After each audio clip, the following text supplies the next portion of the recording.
Welcome to Off the Record with Sharon Stewart, featuring the best in local rock and the stories behind the sound. Let's go Off the Record. Hi, welcome to the podcast. On this episode of Off the Record, I sat down with a young artist who has music running through his veins, John Cornman III. At just 19 years old, he's already building an incredible catalog of original songs, recording from his own home studio and putting in the work of a seasoned pro. We're going to talk about his journey from teaching himself instruments to writing songs that come straight from the heart, including the song that earned him second place in the National Songwriting Competition. Now, I got to tell you, John isn't just talented. He's one of the hardest working and sweetest souls you'll ever meet. Let's get into his story on Off the Record. Hey, welcome to the podcast, and joining me is John Cornman III. I love your sound. To me, you sound like a mix of rock, country, and even alternative. So who influenced you the most in your musical style? When it comes to guitar playing, like acoustic guitar playing, I love the way that Tyler Childers plays his guitar. They're really smooth, melodic. He finds a way to incorporate different riffs and different melodies into his regular chordage, and I've always admired that a lot, and I picked up on that playing style a long time ago, and it's just kind of become my thing. John is only 19 years old, so you kind of come off as an old soul to me. So music has been a big part in your life. Okay, very big part. Yeah. Can you tell us about your early connections with music? When I was a little kid, we always had music going in the house. My dad had an old desktop computer, and he always had something going off of it, whether it was Nirvana or AC/DC or anything like George Jones, the older country music, rock. There's all kinds of stuff. Eclectic playlist your dad had, huh? Oh, yeah. Extensive library. Right. I read an article, too, that mentioned how your mom used to play the piano for you. You're a self-taught musician at that, right? Yes, ma'am. Oh, my gosh. Everything that I do. Really? Yep. So when did you start learning piano? 19 now, so it was, 6 years ago, I believe. And I started learning that after my parents separated. It was became kind of a coping mechanism for me, and it kind of lit a fire underneath me. And I picked up acoustic guitar, electric guitar, bass guitar, harmonica, and singing. That's amazing. Are you an only child by any chance? Yeah, oldest of four. Oh, my goodness. Okay. And we're all 13 months apart, so it doesn't get any easier. Well, what's it looking like maybe forming a sibling band? Any chance of that? No. They're tired of hearing me play enough as it is. Oh, really? Oh, my gosh. Do you think being self-taught maybe gives your music a different edge compared to, people who are classically trained or... I feel like it definitely does. It adds a bit of a homemade aspect to it, and not too professional, because me as a person, I do like to remain at a certain level of professionalism, but I also don't want to lose myself into that. I want to kind of stay true to my character, the goofiness, the silliness. Yeah. I feel being self-taught and learning along the way, you kind of not only get to see your adventure of learning from first song to the most recent, but it's also just a lot more fun and has a lot more of a homey feel, I think. Well, it's, one thing to be a self-taught musician, but a songwriter too. That's a whole other level. When did you realize that you had a gift for writing songs? When I got my first electric guitar, it was one that we'd pulled out of my pap's attic. It belonged to one of my old cousins. And it's some off-brand Stratocaster guitar. And that's what I taught myself electric guitar on. And I was playing around, learning chords, and just messing around. And I just had words coming, just kind of word vomit, really. And I just can't stop it. After a while, I started to formulate lines, and then I'd get whole verses and choruses. It just came very natural to me. It's never been something that I've had to sit down and think about or sit down and make myself do. It's always just something that's came.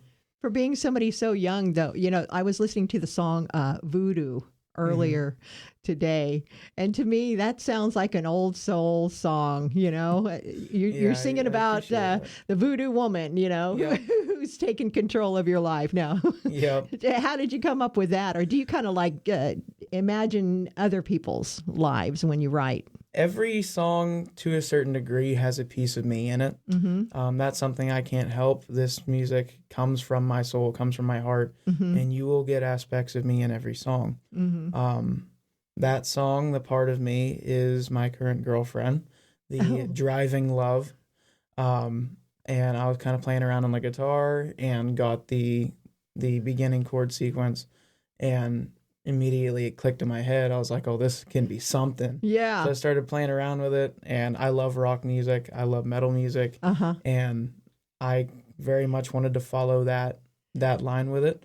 And the words just started to come, and that's what it turned into, a love rock song. I'm glad it turned out to be a happy ending, because I thought maybe your heart got broken somewhere along the way in your young life. So it is a very alternative, grunge sounding song. So that was exactly what I thought when I heard it. You actually won second place in the national songwriting competition. So congratulations. What was that like? It was pretty awesome. Very nerve-wracking. I deal with a lot of anxiety, and going up there, I was shaking, sweating. I was really nervous. That year, I also went first out of everybody, so it was even more terrifying being the first act up there.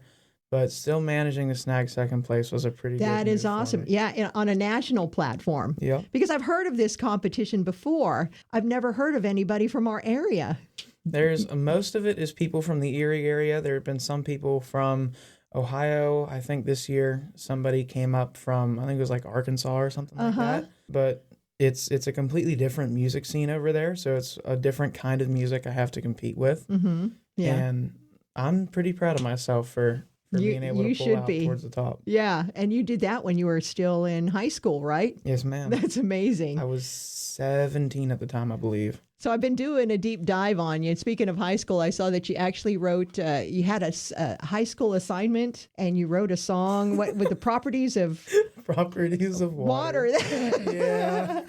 It's not bad, though. I checked it out on your YouTube page. Did you get an A for that? I did. Good. For the assignment, we were supposed to like make a board game or a little video or something like that. And me being me, I was like, can I just write a song for it? And he's like, sure, but know that if you write that song, I'm going to show everyone. Yeah. So I was like, all right, I'll take that risk. That's awesome. I bet you made your...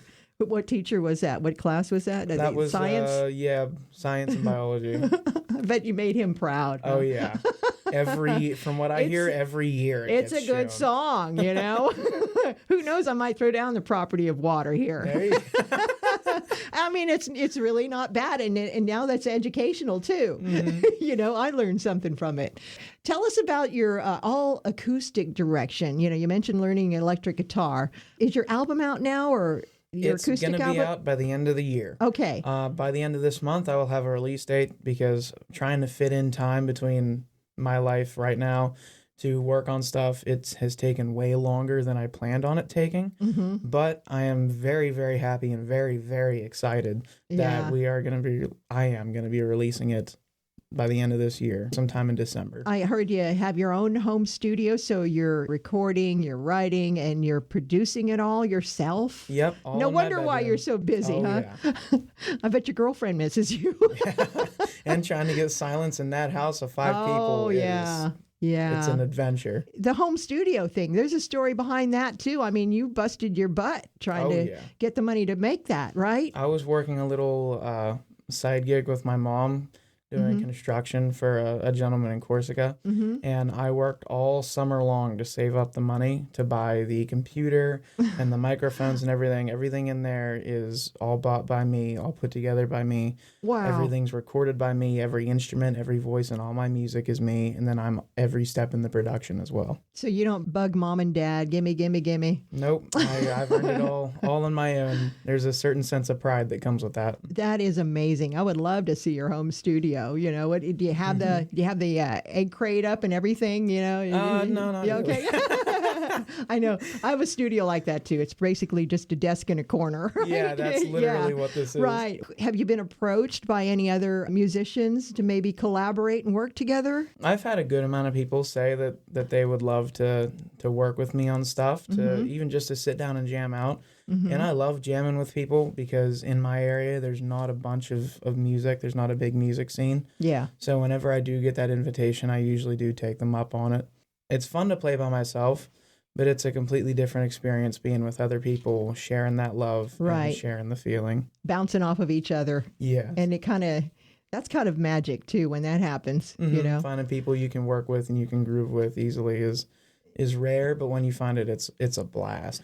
So your friends and your family, do they support you? My mom is a great supporter. She's at almost every show. She really pushes me to keep moving forward, even when sometimes I get a little too stressed out and maybe I start to doubt myself. Same with my girlfriend. She's been wonderful as far as keeping me on track and making sure that I'm not, overthinking things. Right. And making myself kind of, what's the word, like burn out of it. Just have fun, Yeah. That's pretty cool. So mom and dad actually planted the seed, musical seed in you. Dad through the music he listened to, and mom with her piano playing abilities. Do you ever jam with mom or? When I can. Yeah. Especially because I'm so busy. I work sawmill job in the morning, 5 to 2:30.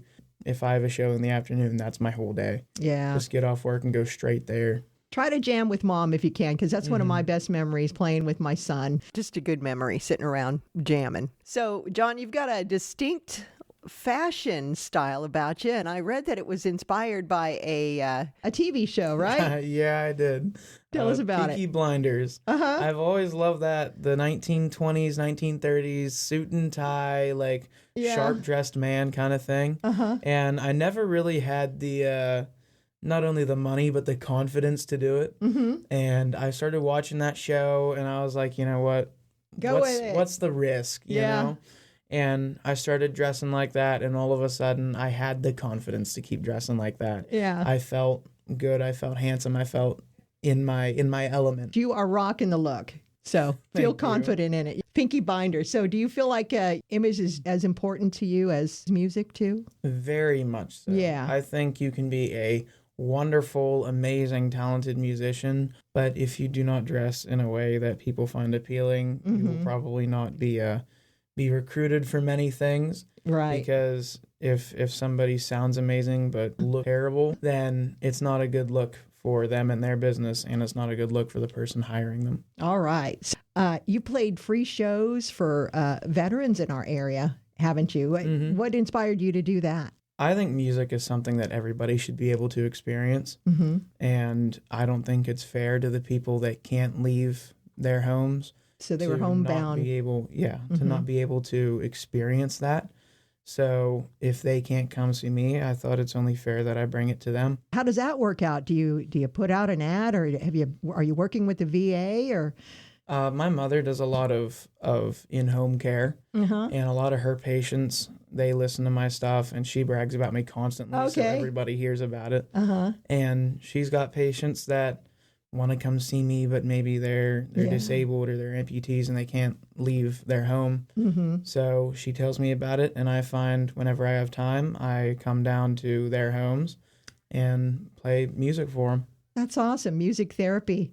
And it's, and you're giving it for free. And that's a lot you give to anybody who's in the audience. It really is when you open up your heart like you do. And especially somebody who does struggle with anxiety. I know how hard it is too. I get so nervous too when I'm out in public. Right here, I'm fine in this room in front of the microphone. But I'm out great in public, at home in my little studio. I get a little weird. Have you reached out to any record labels? Are you getting any bites? I've tried, but I think my problem is I'm not big enough yet. Yeah. I think I need to grow in an online presence a lot more before anything like that happens. But I would absolutely love to get in contact with someone like that. Yeah. And be able to mainstream my music to... My main goal with this is to help people, because music, I'm a firm believer, has saved my life, and I would love to be able to be that for somebody else, even if I don't make the $1 million, even if I don't become world famous. Just being able to help somebody is my goal with this.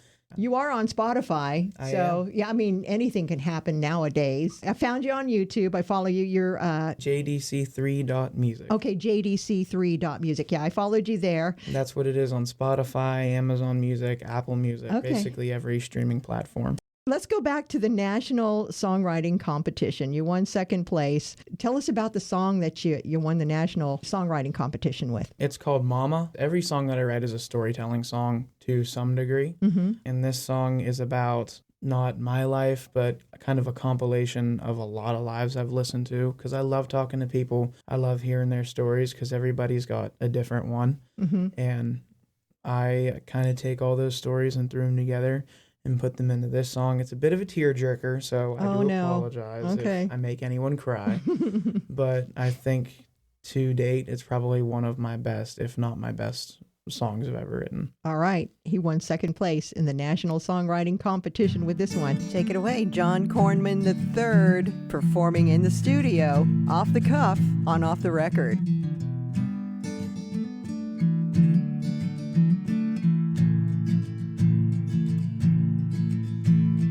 Daddy worked in the coal mine, and one day he never came home. So Mama worked to raise us kids, and she did it all alone. Mama always did her best, and I always tried to help her raise us kids, especially after Dad died.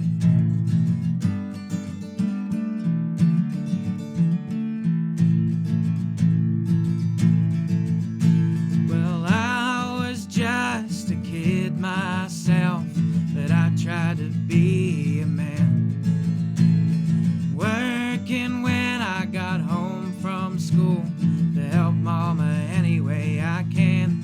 And she said, boy, if you keep on living this life that you've led, soon you'll look as old as me, or you'll be young when you're dead. But Mama, go on and lay down. I'll put the kids to bed and find a way out of this town. Oh, Mama, go on and lay down for the night. Don't you worry about a thing, I'll make sure we're alright. We'll be alright.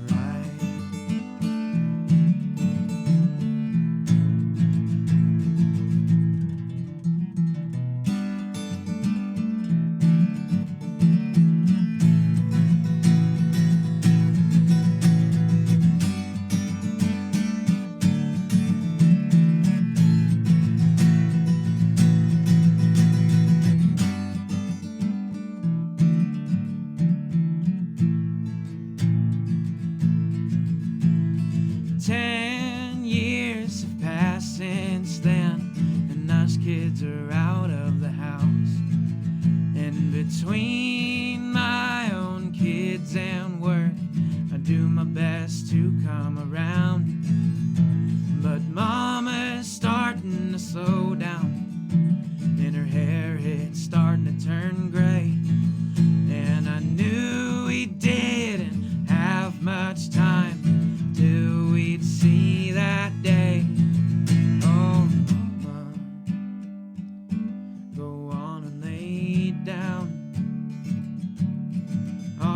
You make your bed, and I'll move back into town. Oh, Mama, if I knew that good night meant goodbye, I would have told you I loved you once more and held you tight. Oh, Mama,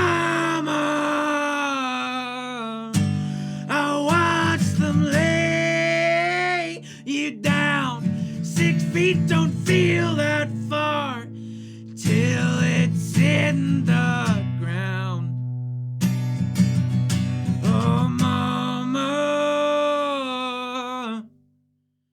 I thought about you tonight.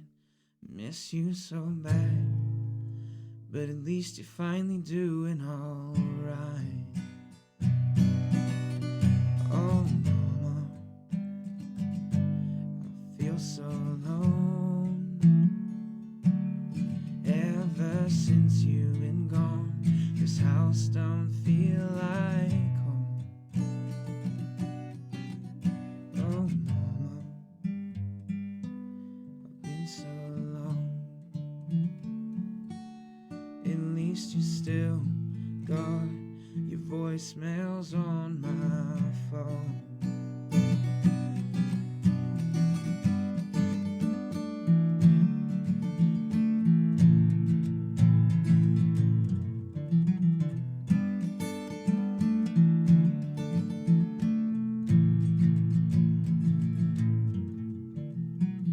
Yeah, you made me cry, dude. It